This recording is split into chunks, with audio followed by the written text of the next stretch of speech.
تو اختلافات کو آپ صلی اللہ علیہ وسلم کس طرح سے مینج اور حل کیا کرتے ہیں؟ اور اب جب ہم موجودہ دور کی بات کرتے ہیں، اگر کسی کو کسی بات سے اختلاف ہے تو وہ اس اختلاف کو ایکسیپٹ کرنے کی بجائے بدتمیزی پہ یا لڑائی اختلاف کو مخالفت میں بدل دیتے ہیں. یس، تو ذرا اس پہ بتائیے گا کہ آپ صلی اللہ علیہ وسلم کیسے مینیج کیا کرتے تھے؟ دیکھیں، اختلاف کے بارے میں ایک روایت ہے، بڑی معروف روایت ہے، یہ قادری صاحب ہم اس پہ تصدیق کریں گے میری، کہ اختلاف امتی رحمہ، پوری امت کو اس کے اندر جامع، اس کا گو کے محدثین کے ہاں اور بھی کئی اس کے معنیز ہیں، لیکن اس اختلاف کو رحمت بھی قرار دیا.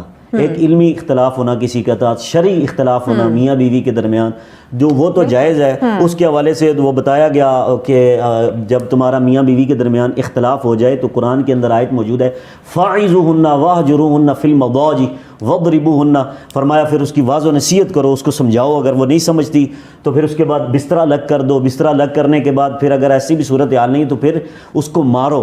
مارنے کے بارے میں روایت آتی ہے. تو یہ اس کو ہم نے اپنی انانیت سمجھ لیا، لیکن اختلاف صاحب پہلے گھروں کے حالات بڑے خراب ہیں، بہت حالات خراب ہیں، یہ وَاضْرِبُوهُنَّ والا معاملہ جو ہے نا، اس وہ تو ہو ہی نہیں سکتا، سوچا بھی نہیں سکتا. سرکار کی ذات اس سے بالکل، وہ دیکھیں قرآن مجید کے ہر چیز کا ایک سٹیپ بائی سٹیپ چیزیں ہوتی ہیں. بالکل ایسے نہیں ہے کہ آپ جو ہے نا وہ اس کو اٹھائیں اور گھر کے جو گھروں کے جو عمومی طور پہ ابھی حالات ہیں، جو صورتحال ہے نا، کوئی بات برداشت نہیں کرتا. بالکل ایسا ہی ہے. اور سرکار دو عالم نے کبھی اپنی کسی زوجہ کو نہیں مارا، زندگی میں نہیں مارا. اور اس میں مفسرین نے لکھا کہ یہ جو مسواک ہوتا ہے اس جتنا جو ہے نا ڈنڈی استعمال کر سکتے ہیں، اس کی وضاحت بھی کی ہے. اس سے مراد نہیں ہے کہ ہڈی توڑ دینا جناب، اس کا سر پھوڑ دینا اور اس کے ہاسپٹل میں پہنچی ہوئی ہو اور دوسرے دن شور جو ہے نا جیل میں پہنچا ہو، یہ صورتحال نہیں. آقا علیہ السلام کی سیرت سے ہمیں حکمت اور مصلحت، دین کی طرف بلانے کے لیے بھی سب سے پہلا سٹیپ یہ ہے، ادعو الی سبیل ربک بالحکمت والموعظۃ الحسنہ.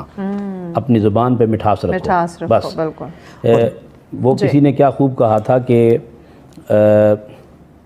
ایک محبت کے بارے میں کسی نے کچھ کہا تھا کہ لہجے میں اگر رس ہو تو دو بول بہت ہیں، کیونکہ انسان کو رہتی ہے محبت کی زبان یاد. تو آقا علیہ السلام کی سیرت سے ہمیں حکمت، دانائی، مصلحت ملتی ہے. ہر معاملے کا حل مصلحت کے ساتھ، حکمت کے ساتھ تلاش کیا جائے، بجائے اس کے کہ سختی کے ساتھ، جبر کے ساتھ، ظلم کے ساتھ، زیادتی کے ساتھ نہیں. انسانی فطرت بھی ہے نا کہ وہ جبر جو ہے زبردستی وہ برداشت نہیں کرتا ہے، اور پھر حالات ہمارے معاشرے کے متحمل نہیں ہو سکتے نا جو صورتحال ہے. ایگزیکٹلی محترم، ہمیں بریک لینی ہے. بریک کے بعد ناظرین ہم مزید ڈسکشن کو آگے بڑھاتے، بہت ہی خوبصورت گفتگو کا سلسلہ جاری ہے، چونکہ یہ اہم پہلو ہیں، اہم چیزیں ہیں جس پہ بات کرنے کی ہمیں اشد ضرورت ہے. مزید ڈسکشن کو آگے بڑھاتے بریک کے بعد، ساتھ رہیے.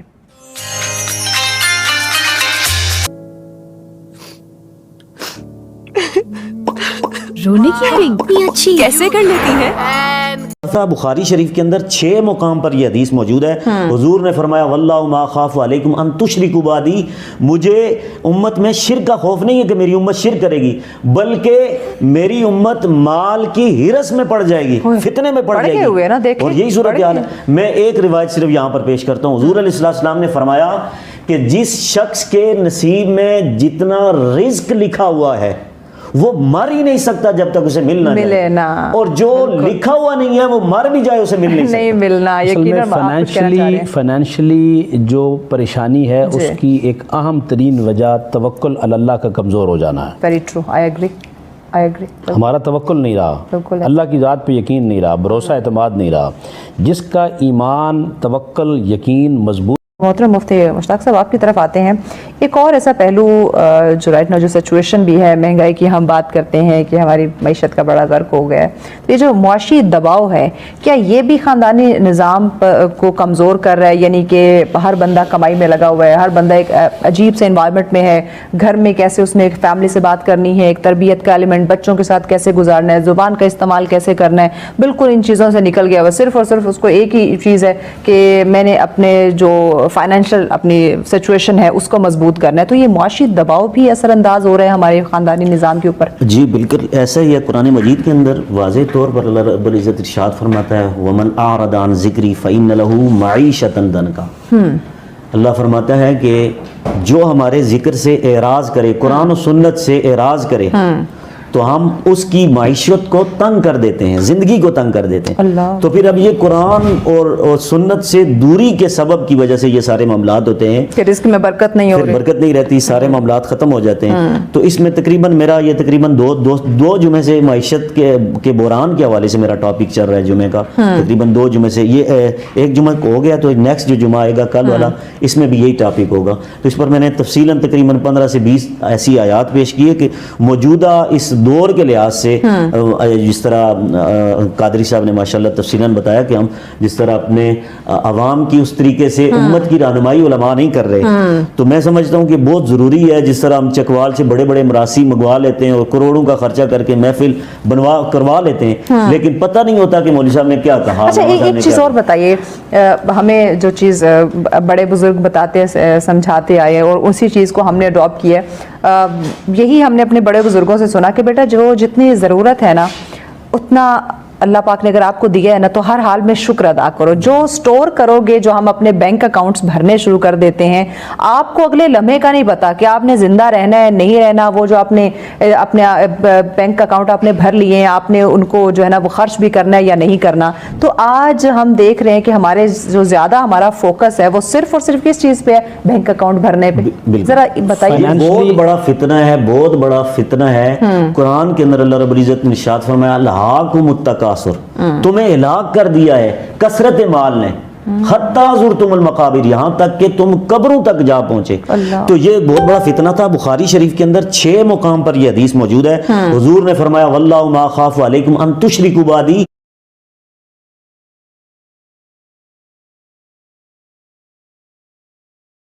ہے یا طرز زندگی ہے اس کو ہم اڈاپٹ کرنے کی کوشش کرتے ہیں.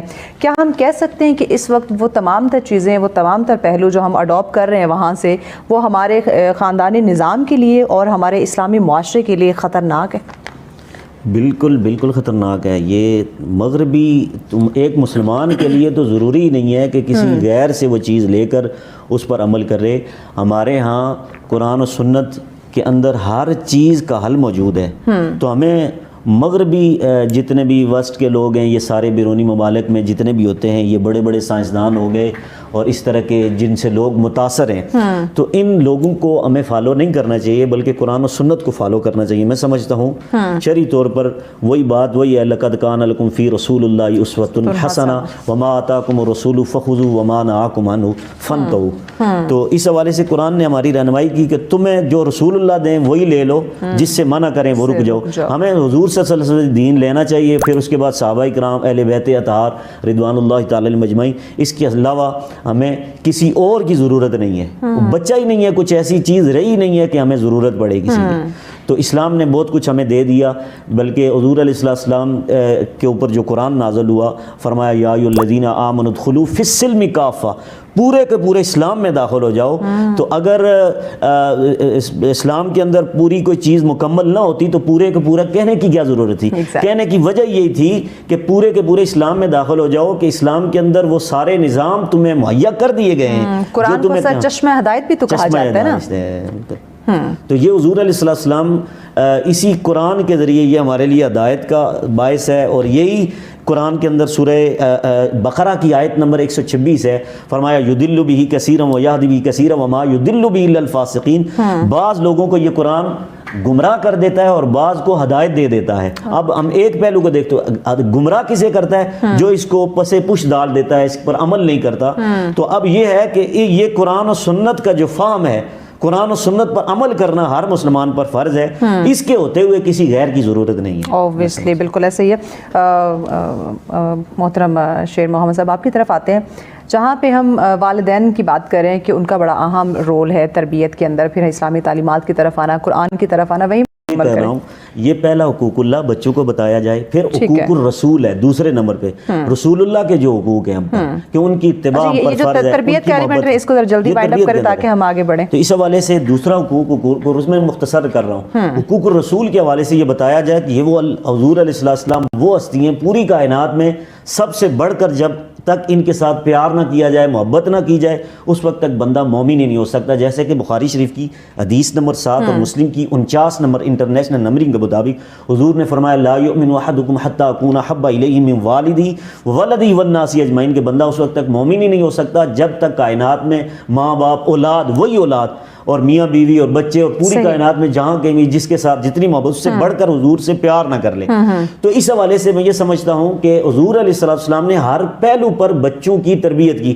مدینہ شریف کے اندر ایک چھوٹا سا بچہ اپنے باپ کے ساتھ چل رہا تھا، تو حضور علیہ السلام نے اس بچے کو پوچھا کہ من ھذا، یہ تیرے ساتھ کون چل رہا ہے؟ تو اس نے کہا من ابی یا رسول اللہ، یہ میرا باپ ہے. تو حضور علیہ السلام نے اس کی تربیت کیسے کی؟ فرمایا بیٹا یاد رکھنا لا تجلس قبلا، فرمایا اس باپ سے پہلے تم نے بیٹھنا نہیں ہے، اور آگے فرمایا کہ اس سے پہلے چلنا نہیں ہے. پھر فرمایا ولا تدعو باسمی، اس باپ کا نام بھی تو نے نہیں لینا. اب دیکھیں جس باپ کے سامنے حضور علیہ السلام اس بچے کی تربیت کر رہے ہیں، تو اس سے بتایا جا رہا ہے کہ میرے نبی علیہ السلام پر نے ہر پہلو پر والدین کی بھی تربیت کی، بچوں کی بھی تربیت کی. obviously بالکل ایسے. اور پھر بخاری شریف کے اندر حدیث نمبر 10.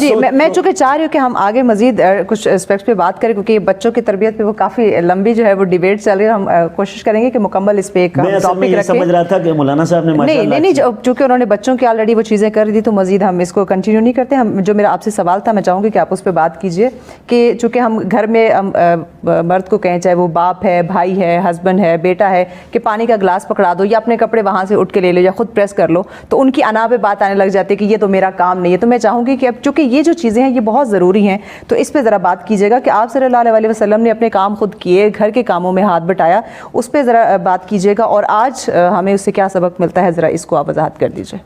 اس میں یہ حضور علیہ السلام کی کئی حدیثیں اور جامع ترمذی کے اندر بھی، ابن ماجہ کے اندر بھی موجود ہیں، اور دیگر مفسرین نے اپنی تفاسیر کے اندر اور انوار محمدیہ کے اندر بھی اس کے اندر لکھا ہے تفصیلاً کہ حضور علیہ السلام گھر کے ہر کام کو کر لیا کرتے تھے. یعنی کہ روایت کے اندر آتا ہے تسبیح خود باندھ دیا کرتے تھے، آٹا بھی گوندھ لیا کرتے تھے، بکریاں بھی چرا لیا کرتے تھے، اور چھوٹے موٹے گھر کے جتنے بھی کام تھے حضور علیہ السلام کر دیا کرتے تھے. گانڈ لیتے تھے، اپنے کپڑوں کو پیبند لگا دیا کرتے تھے. یہ ساری روایات موجود ہیں.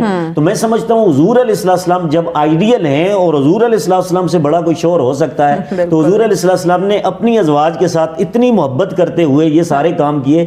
تو ہمیں بھی چاہیے کہ ہم شور بنیں حضور کی غلامی میں، حضور کا غلام بن کے اگر شور بنیں گے تو ہمیں پھر اس کا فائدہ بھی ہوگا، سنت کا فائدہ بھی ہوگا. خاک برابر بھی نہیں ہے. تو آج پھر ہم مفتی صاحب میں آپ کی ذرا آنا چاہوں گی کہ پھر ہمارے مردوں میں یا خواتین کی بھی میں بات کروں تو کس چیز کی انا؟ ہم تو ان کی خاک برابر بھی نہیں ہے، لیکن ہم کام کرتے ہوئے ہماری انا جو ہے وہ بیچ میں آ جاتی ہے کہ میں یہ کیوں کروں، یہ میرا کام نہیں ہے.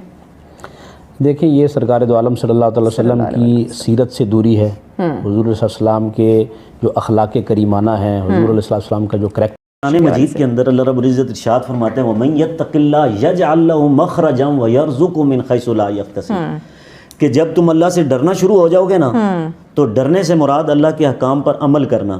فرمایا جب احکام قرآن و سنت پر عمل کرو گے تو پھر اللہ تبارک و تعالیٰ تمہیں ایسی جگہ سے رزق عطا فرمائے گا تمہیں پتہ ہی نہیں چلے گا، تمہیں گمان نہیں ہوئی. اور قرآن کے اندر آتا ہے وَفِي السَّمَاءِ رِزْقُكُمْ، تمہارا رزق تو آسمان سے آتا ہے. حضرت مقداد رضی اللہ تعالیٰ عنہ صحابی رسول ہیں، وہ فرماتے ہیں میری نئی شادی ہوئی تو جو بھی میں بزنس کرتا تھا، تجارت کرتا تھا، اس میں مجھے نقصان ہو جاتا تھا، میں بڑا پریشان ہو گیا. ایک دن مولا کائنات مولا علی کرم اللہ وجہ الکریم ساتھ تھے، تو میں نے ان کی بارگاہ میں عرض کی کہ میرے یہ مسائل ہیں.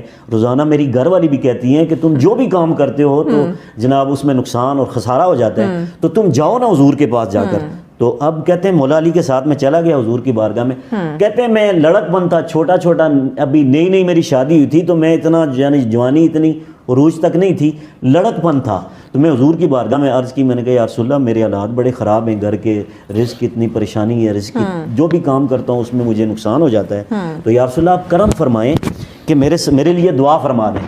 تو حضور علیہ السلام نے دعا نہیں فرمائی. حالانکہ بخاری شریف کے اندر یہ قاضی صاحب موجود ہیں، بخاری کے اندر 3 جگہ حدیث موجود ہے کہ حضور دعا کرنا تو دور کی بات ہے، حضور صرف اس کے لیے ارادہ فرما دیں تو اللہ تبارک تعالیٰ اس کو، اللہ تعالیٰ زمین و آسمان کے سارے خزانے اس کے لیے کھول دیتا ہے. لیکن حضور نے دعا نہیں فرمائی. فرمایا تیرے لیے اللہ اسباب پیدا کر دے گا، جا کے شکر ادا کر، انشاءاللہ تیرے لیے اسباب پیدا ہو جائیں گے۔ حضرت مقداد رضی اللہ تعالیٰ عنہ کہتے ہیں میں چھوٹا سا تھا، مجھے پھر بھی تسلی نہیں ہوئی حضور کے ان جملوں پر، تو میں نے کہا یا رسول اللہ کس طرح اسباب پیدا ہوں گے، کتنا عرصہ ہوا میرے حالات سیٹ نہیں ہے، بہتر نہیں ہے، تو میں نے یہ جملہ بول دیا تو مولا کائنات نے مجھے پکڑ لیا، اوپر پکڑ کے سائڈ پہ لے گئے، کہنے لگے اور تجھے پتہ نہیں ہے کہ حضور کے سامنے کون سا جملہ کہہ رہا ہے، یہ تجھے نہیں کہنا چاہیے تھا، یہ آداب کے خلاف تھا۔ کہتے ہیں میں بڑا شرمندہ ہو گیا، آخر میں گھر میں آ گیا، گھر میں بیٹھا سوچتا رہا، 3-4 دن گزرے، کوئی حالات بہتر نہ ہوئے، آخر میں گھر سے باہر نکلا تو آگے کہتے ہیں ایک کھیت تھا، وہاں پہ جا کر میں بیٹھ گیا،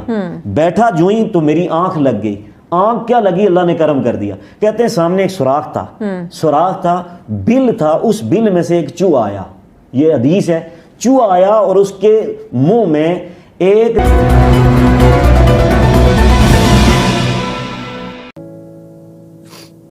تو اختلافات کو آپ صلی اللہ علیہ وسلم کس طرح سے مینج اور حل کیا کرتے ہیں، اور اب جب ہم موجودہ دور کی بات کرتے ہیں، اگر کسی کو کسی بات سے اختلاف ہے تو وہ اس اختلاف کو ایکسیپٹ کرنے کی بجائے بدتمیزی پہ یا لڑائی اختلاف کو مخالفت میں بدل دیتے ہیں۔ یس، تو ذرا اس پہ بتائیے گا کہ آپ صلی اللہ علیہ وسلم کیسے مینج کیا کرتے تھے دیکھیں اختلاف کے بارے میں ایک روایت ہے، بڑی معروف روایت ہے، یہ قادری صاحب میں اس پہ تصدیق کریں گے میری، کہ اختلاف امتی رحمہ، پوری امت کو اس کے اندر جامع، اس کا گو کہ محدثین کے ہاں اور بھی کئی اس کے معنیز ہیں، لیکن اس اختلاف کو رحمت بھی قرار دیا۔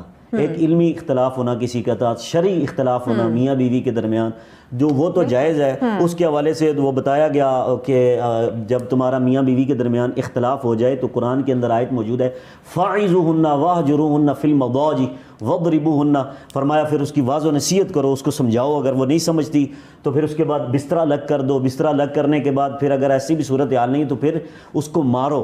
مارنے کے بارے میں روایت آتی ہے، تو یہ اس کو ہم نے اپنی انانیت سمجھ لیا، لیکن اختلاف صاحب پہلے گھروں کے حالات بڑے خراب ہیں، بہت حالات خراب ہیں، یہ وَاضْرِبُوهُنَّ والا معاملہ جو ہے نا، اس وہ تو ہو ہی نہیں سکتا، سوچا بھی نہیں سکتا۔ سرکار کی ذات اس سے بالکل، وہ دیکھیں قرآن مجید کے ہر چیز کا ایک سٹیپ بائی سٹیپ چیزیں ہوتی ہیں، بالکل ایسے نہیں ہے کہ آپ جو ہے نا وہ اس کو اٹھائیں، اور پھر گھروں کے جو عمومی طور پہ ابھی حالات ہیں، جو صورتحال ہے نا، کوئی بات برداشت نہیں کرتا، بالکل ایسا ہی ہے، اور سرکار دو عالم نے کبھی اپنی کسی زوجہ کو نہیں مارا، زندگی میں نہیں مارا۔ اور اس میں مفسرین نے لکھا کہ یہ جو مسواک ہوتا ہے اس جتنا جو ہے نا ڈنڈی استعمال کر سکتے ہیں، اس کی وضاحت بھی کی ہے، اس سے مراد نہیں ہے کہ ہڈی توڑ دینا جناب، اس کا سر پھوڑ دینا اور اس کے ہاسپٹل میں پہنچی ہوئی ہو اور دوسرے دن شور جو ہے نا جیل میں پہنچا ہو، یہ صورتحال نہیں۔ آقا علیہ السلام کی سیرت سے ہمیں حکمت اور مصلحت، دین کی طرف بلانے کے لیے بھی سب سے پہلا سٹیپ یہ ہے ادعو الی سبیل ربک بالحکمت والموعظۃ الحسنہ،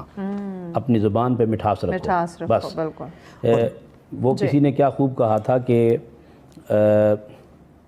ایک محبت کے بارے میں کسی نے کچھ کہا تھا کہ لہجے میں اگر رس ہو تو 2 بول بہت ہیں، کیونکہ انسان کو رہتی ہے محبت کی زبان یاد۔ تو آقا علیہ السلام کی سیرت سے ہمیں حکمت، دانائی، مصلحت ملتی ہے، ہر معاملے کا حل مصلحت کے ساتھ، حکمت کے ساتھ تلاش کیا جائے، بجائے اس کے کہ سختی کے ساتھ، جبر کے ساتھ، ظلم کے ساتھ، زیادتی کے ساتھ نہیں، انسانی فطرت بھی ہے نا کہ وہ جبر جو ہے زبردستی وہ برداشت نہیں کرتا ہے، اور پھر حالات ہمارے معاشرے کے متحمل نہیں ہو سکتے نا جب صورت حال ہے۔ ایگزیکٹلی محترم، ہمیں بریک لینی ہے، بریک کے بعد ناظرین ہم مزید ڈسکشن کو آگے بڑھاتے ہیں، بہت ہی خوبصورت گفتگو کا سلسلہ جاری ہو چکا ہے، اہم پہلو ہیں، اہم چیزیں ہیں جس پہ بات کرنے کی ہمیں اشد ضرورت ہے۔ مزید ڈسکشن کو آگے بڑھاتے ہیں، بریک کے بعد ساتھ رہیے۔